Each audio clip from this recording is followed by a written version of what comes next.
This week's txtNationTV, we've got things from Bitcoin, Twitter, even some video games, and guess who's in the background waiting for her spotlight?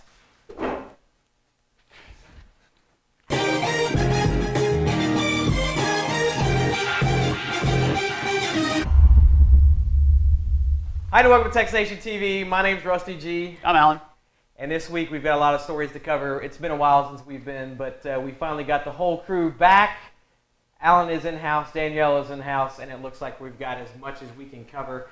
The first thing that Alan actually sent out, and if you paid attention to our Twitter feed, our Facebook feed, or whatever it was he sent it out on, there's a lot of money being thrown around right now at a big name company. Tell us about it. Well, Twitter, IPO, Yeah. TWTR. Is that Other three-letter, four-letter acronyms that mean nothing to us common people. Yeah. But no, Twitter announced their IPO the day before, and I forgot what day that was, but the day before they sent out a tweet saying, hey, we're going to have an IPO now, which was a lot more than 100 and how many characters they allowed? Yeah, 160 characters is typical. Yeah. That was at least 300 characters, Twitter, come on. So they had the tweet longer button? Yeah, it was very, Okay. very Yeah. long, but they said that they're going to open it up at $25. $25. And a lot of people think, wow, you really underbid it because... Underbid it? Well, yeah, because Facebook, what'd they open around? I don't even remember, but Facebook went down after that. And Well, yeah, has been but steadily... They're undervaluing the company that way, though. Okay. And you know how a lot of these people think tech stocks, because they are still like in that 1999, you know, Ask Jeeves and Yahoo, and where everybody was just millionaires overnight. So I guess they decided to go on a little safe, $25, which isn't bad. Yeah. I actually considered it, but held back because of the Facebook thing. You know, I was a little hesitant on putting my money out there and trying. I'd say... Boy, I kicked myself in the teeth in this one. First day, around 10 o'clock, I was watching the ticker, and whoosh, What was the high? 35. Oh, wow. So you could have made some money. Yeah. Yeah, and then it went up to almost 45, I believe. I think it closed around 40-something. Oh, wow. So, yeah, there's some money to be made there. And so a lot of the Twitter employees now are feeling, man, you really undervalued this company because I only invested up to $25. If you would have set it out at 45, like we reached, we'd be about $100,000 richer right now. Well, here's the thing about, Twitter, because everybody's kind of worried about it, is I still have a lot of folks who come to me and go, what is Twitter about? Why do you have a Twitter? One of our most treasured comedians that we love to listen to all the time, he hates Twitter. Lewis Black, he still thinks that that's just the dumbest thing in the world. And it's, it's mostly the older crowd, but, It is dumb. Who cares about what somebody's doing? Be careful. We have followers. Exactly. People are following it. Yeah. So as an advertiser, I'm thinking, well, if you're going to follow it, let's make some money doing it. Yeah. So advertising is the way to go with Twitter, it seems. And luckily we were... Way to go with us. Look at all this. Coke can fit there. Pepsi can fit here. Real estate happening right here, Rusty. Anyway, before we get into the 1990s guys and the early 2000 guys who tattooed company names on their foreheads and other places. Oh, the other guy, the guy that got boobs. Who did he really? You remember that guy who? I do not remember this. It was like a dare, like, hey, we'll pay you $100,000 if you get some breast, and he was like, probably like all of us. He's like, I'll take some. Yeah, I'm gonna think about that. Good. And he did it. Yeah. He still has them today, and he still makes $10,000 a year in some sort of royalty. Wow. So easy money there. Think about that, Rusty. 10 grand a year. I know, and for doing absolutely nothing but carrying boobs around. Women, you've got it hard. This guy's doing it, making money. Yeah. So quit that complaining. We've got somebody now on the front lines. Talking about other big money that was going around this week, it seems that for those of you that follow the Bitcoin piece, and I say piece because not everybody knows what it is. We actually talked about Bitcoin in an earlier episode, like this is 2 years ago maybe? Yeah. Around the beginnings of the show. Yeah, we talked about it just because it was something new and something different out there. And Bitcoin, there was a story out there actually about a guy who invested, I think, $25 worth of Yeah, Bitcoin. he bought $25 worth of Bitcoin, which equaled to 5,000 Bitcoins. Yeah. So he hey, Twitter, look, followers right exactly. there. That's why. So he decided, all right, whatever, I just put that stock away, and his girlfriend was not very happy with him because Bitcoin, for those of you that don't know, is an imaginary. What, Danielle, $25. She's off camera. Nobody knows she's there. Your boyfriend said, hey, I want to invest $25. Are we really that hard up for $25? Yeah. Exactly. Yeah, no. So, I don't know. She's complaining about something, but yeah. So she's gone, hey. He started hearing stories about, Bitcoins. The Winklevosses have invested a lot of money into this as well, and yeah. So he was like, hey. So he dug around to find his password, which that's a feat in itself, finding a password from 4 years ago.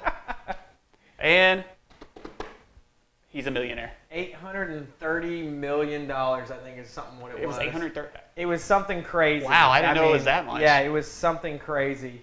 And I feel bad for the girlfriend because, I do not. Well, she walked away from some. If she did walk away, let's just say that's only though if he cashes out. Well, here's the thing. He did start cashing out, and apparently I think he was taking out an amount of $75,000 a day.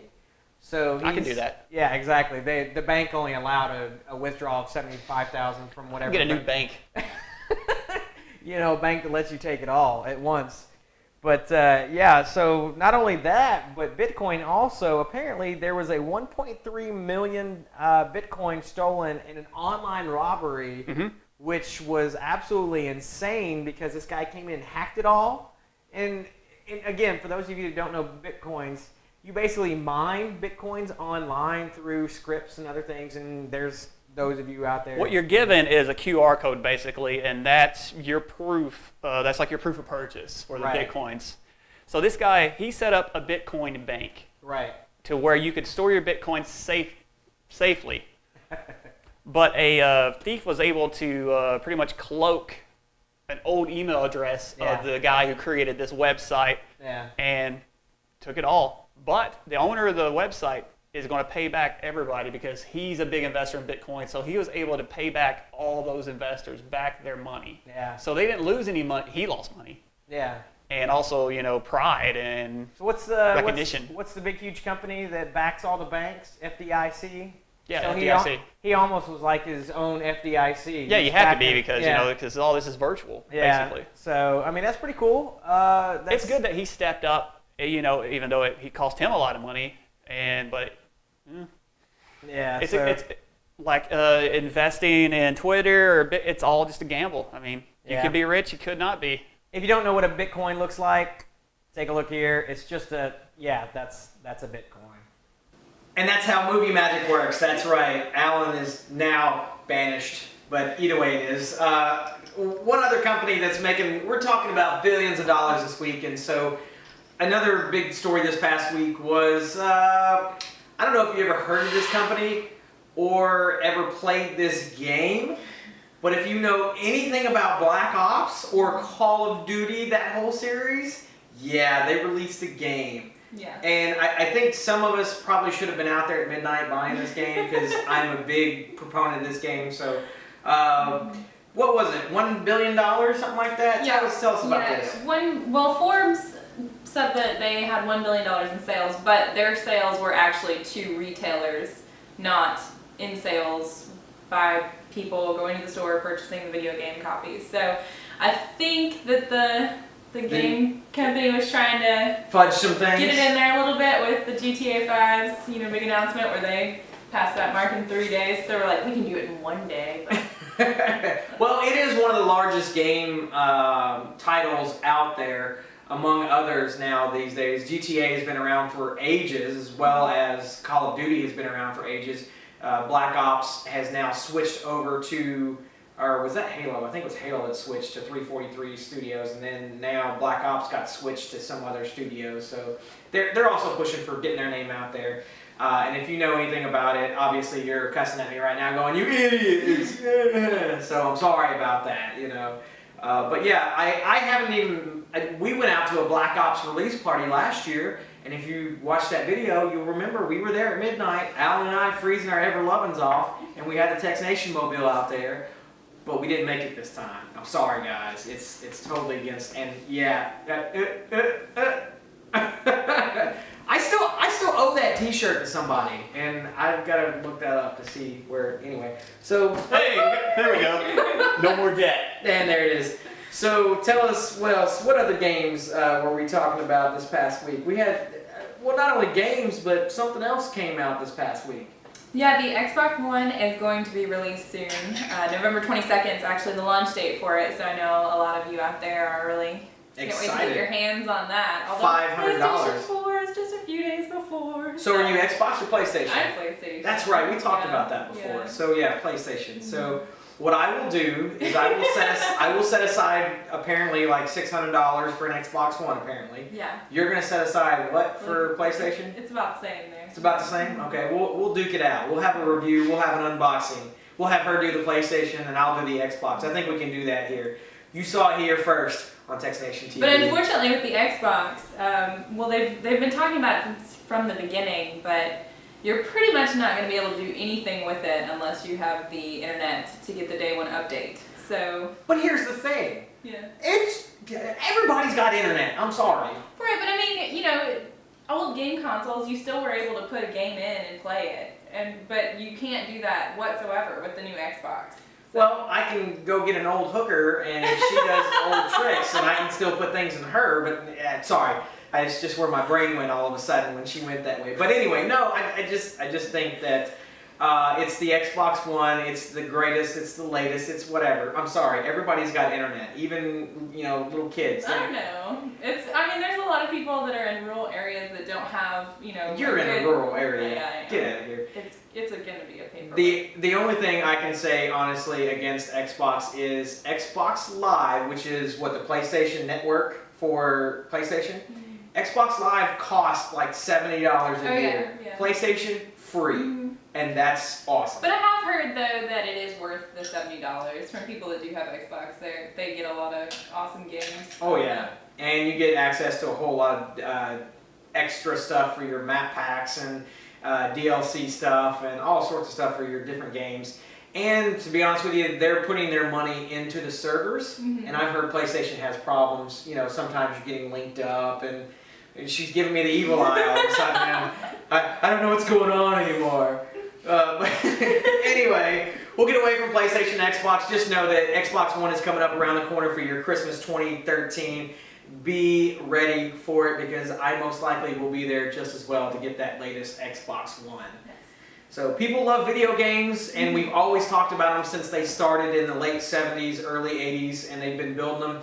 But there's always been questions about, what are they doing to our children? What are they doing to our kids? They're rotting our brains. They're making everything evil. I know my mom would always tell us, like, stop playing video games. You're spending too much time in front of the television. So. Yeah. So there was apparently some sort of, document that came out. Tell us about this. Yeah, there was actually a study that was done with Super Mario 64. All right. They took a group of people, and for 8 weeks, they had them play 30 minutes a day. That's it? Yeah. That's not fair. Well, I mean, it's just a small study. But, right.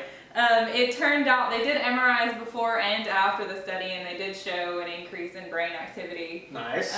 In the awareness, critical thinking area of the mind, spatial awareness. So that what they're trying to tell you is you're actually getting smarter by playing the video game. Yes, my face lit up right there because I'm trying to keep my. But anyway. But yeah, playing video games makes you think. I mean, you had a gold Zelda, did you not, on the Nintendo 8-bit? I mean, you had to, go around and think about where you were going and what you were going because you'd forget and, you lose stuff. They did make a disclaimer, though, that not all video games are created equal. So they're not sure, with the newer video games and especially video games that might have more violence, they did this with Super Mario 64. So they don't really know if, how that would compare to this study and if there'd be any negative effects or not. But and my other question is they found a working Nintendo 64 or are they running an emulator? Because that's another question. I don't know. They didn't say that in the study. They published it in Molecular Psychiatry, so you can check there. But it's real short. If you've looked at any type of scientific study before, they don't put a lot of details in it and keep it pretty compounded with just the facts. And so just the facts, ma'am. Just the facts. Right. But yeah, so look forward to that and see if you can maybe get your kids to be a little bit smarter. So we wanted to talk about some other things. What else you got? Oh yeah. One last thing before I let Danielle go for this week's episode. We saw something out in San Francisco, did we not, this past week? Yeah, and we talked about it, and if you haven't heard about it, then shame on you, because that means you didn't watch our show. But yes, Google has a barge out in the San Francisco Bay Area, and they have one also in Portland, Maine.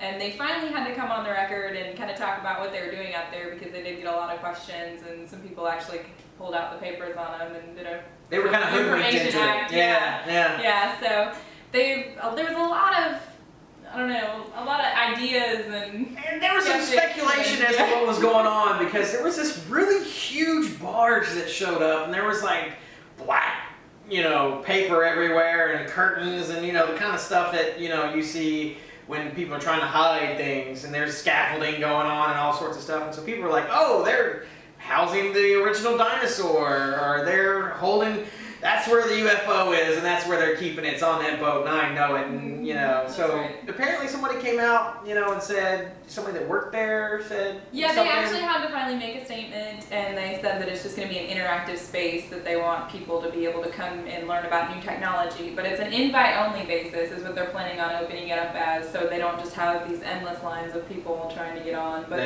they're planning on moving the barge around to different cities, different docks in the Bay Area, and then eventually travel up the West Coast. And there's been no statement made about the one in Maine, but we're pretty sure they're going to be doing the same thing and kind of traveling along the East Coast there. So. East Coast, West Coast, that's how it is. Yeah. See that barge right there? Yeah, that's it. That's it right there. And that's how we do the movie magic. Alan's right back on the scene. That's right. I don't even know what the transition is, but we're just going to talk about one last story for the week. Did you set the timer? I already did. Oh, so okay. We're going to talk about one last thing because we hit this up actually back in January of this year. We were at CES. And one of the first to touch this. Yeah, it was, we didn't get to touch it. Yeah, no, we did. That's right. Yeah, we right there, it. or is it going to be here? Either way, I'll fix it. One of those. But we talked about it earlier this year at CES 2013. It was the Panasonic Toughbook. And it is basically a 20-inch monitor that you get to carry around as a now oversized tablet, I guess. Yeah, you got to hold it. Did you feel like it was just pretty much a monitor? I didn't think it was a monitor in the sense that because when we went to the Panasonic keynote, right, and they showed it the first time, yeah, the video made it look like the photographer was is lightweight and he was doing editing, which we used it for that, which is great. Everything 4K. I don't know if we talked about that, but it's 4K. Exactly, it's 4K resolution on this 20-inch monitor. To that video, it made it look it was just like an iPad, light and airy, but I don't know. Yeah, I think for what we're going to see around the corner when it comes to tablets, because now that Panasonic has set the new bar, even though it's not really a bar, but they're setting a bar now, saying, oh yeah, we can do a 20-inch tablet. What's Apple going to do? They're going to stick with their 10 for quite a while, and there might be other Androids that go beyond the 10, but I think 10 is a good happy medium. I think Apple found a very good size, and they stuck with it, and it's the number one seller when it comes to tablets. So I think that's a 10-inch is a good size. Yeah, it's just enough to get you what you need, and if you need to go up, most people will buy that laptop or whatever it is. Mm-hmm. But for a 10-inch, to be honest with you, great tablet, one of the number one sellers. So we'll see what Panasonic can do because it's coming up just around the corner. And what did they say it was going to be? Like how much? $6,000. $6,000 for a tablet. How much was a 4K TV? It depends on which one you get, but on the lower end, it starts at about $11,000 for a TV on the very, very low end. Speaking of which, that too, the Samsung TVs that you got to play with those as well. I got to get on camera for the fun stuff. Yeah, I know. But here, You see, Rusty, well, we just kind of shot the TV in all its glory because we couldn't emphasize or make it better. But that TV is now going to be for sale. Yeah. So look forward to around the corner. January seems to be the date that Panasonic's going to be talked about. And speaking of January, so that we can close this show out on this note, coming up just around the corner, we are going to be at CES 2014. That's right. We've got our tickets. We've got our... all of us, all three. Yeah. Danielle. Danielle, yeah. Her too. She'll be there too. She'll be making the camera pretty, or making the... you knew what I meant.